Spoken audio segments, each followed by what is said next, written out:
Assalamualaikum warahmatullahi wabarakatuh.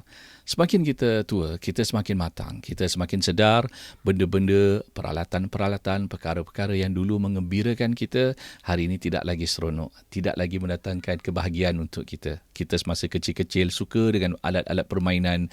Kita mungkin meningkat remaja suka dengan barangan-barangan berjenama. Kita sanggup beli yang tiruan, nak tayangkan, nak berlagak dengan kawan-kawan kita.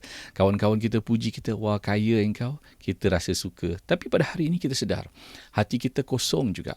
Walaupun kita ada duit, kita mungkin boleh beli mainan, boleh beli barangan, tapi kita tidak jumpa dengan ketenangan yang kita inginkan. Akhirnya Allah beri kita hidayah dan kita lihat ketenangan yang kita dapat semasa kita bangun sepertiga malam, mengadu kepada Allah, kita membaca Al-Quran, kita rasa ketenangan dan kita nakkan syurga Allah Subhanahu Wa Taala. Kerana itulah ketenangan yang abadi, kekal buat selama-lamanya.